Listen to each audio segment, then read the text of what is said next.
जारी सियासी संकट के बीच सीएम उद्धव ठाकरे, मंत्री आदित्य ठाकरे और पार्टी नेता संजय राउत के खिलाफ बॉम्बे हाईकोर्ट में अर्जी दाखिल हुई है। जनहित याचिका में मांग की गई है कि तीनों नेताओं के खिलाफ अराजकता और सरकारी काम को रोकने के लिए देशद्रोह का केस दर्ज होना चाहिए।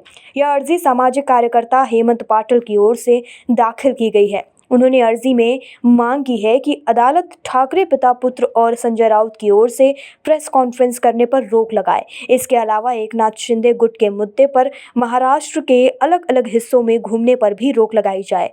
पाटिल ने अपनी अर्जी में कहा है कि बागी विधायक इसीलिए गुवाहाटी चले गए हैं क्योंकि उन्हें सुरक्षा का खतरा है। वे अपनी जान को बचाने के लिए यहाँ चले क्योंकि राउत और ठाकरे की ओर से उन्हें धमकियां मिल रही थी।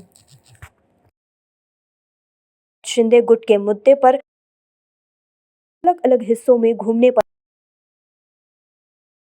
है कि बागी विधायक इसीलिए है। वे अपनी जान को बचाने के लिए यहाँ चले गए हैं क्योंकि राउत और ठाकरे की ओर से उन्हें धमकियां मिल रही थी।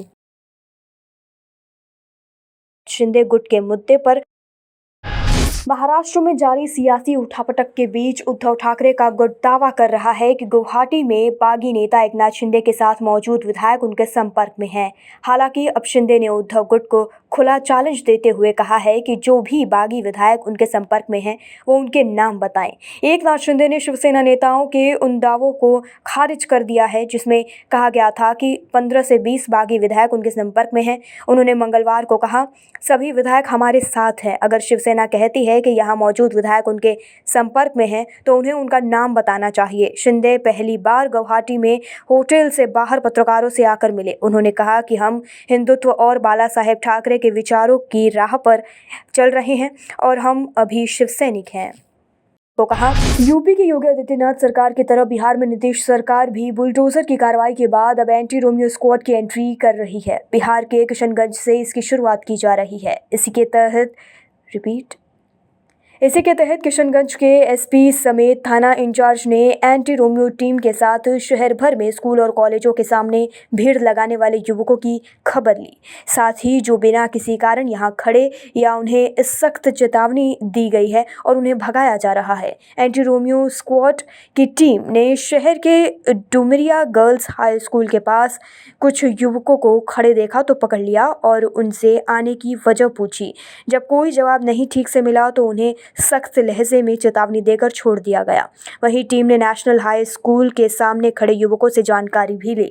उन्होंने बताया कि वे टीसी लेने आए और लेकिन कुछ बातें उनकी झूठी निकली। पुलिस ने उन्हें भी कड़े लहजे में चेतावनी दी। जब कोई जवाब नहीं ठीक। शिवसेना में बागी एकनाथ शिंदे गुट और ठाकरे कैंप में अदालती लड़ाई के बीच एक बार फिर नरमी का रुख दिखाई पड़ा है। गुवाहाटी में मौजूद बागी विधायकों से उद्धव ठाकरे ने कहा है, मुंबई लौट कर आइए और मुझसे बात कीजिए। इससे पहले दोनों पक्षों के बीच शुरुआती दौर की वार्ता के बाद ही गतिरोध आ गया था। शिवसेना के बागी विधायक की संख्या करीब 40 है और उनके साथ करीब 10 निर्दलीय विधायक भी जुड़ गए। शिवसेना के बागी विधायक की संख्या करीब 40 है और उनके साथ करीब 10 निर्दलीय विधायक भी जुड़ गए हैं। उद्धव ठाकरे के एक सहयोगी ने मुख्यमंत्री के बयान का हवाला देते हुए कहा, अभी बहुत देर नहीं हुई है। मैं आपसे अपील करता हूं कि आप वापस आएं और मेरे साथ बैठे तथा शिवसैनिकों और जनता के बीच बने भ्रम को दूर करें। दिल्ली में बिजली की मांग रिकॉर्ड 7,601 मेगावाट तक पहुंच गई है। उमस भरी गर्मी के बीच खपत रिकॉर्ड स्तर पर पहुंच गई है। दिल्ली में मंगलवार को पीक पावर डिमांड 7,601 मेगावाट पहुंच गई, जो दिल्ली के इतिहास में अब तक रिकॉर्डदायक है। दोपहर 3:20 पर पावर डिमांड पीक पर थी।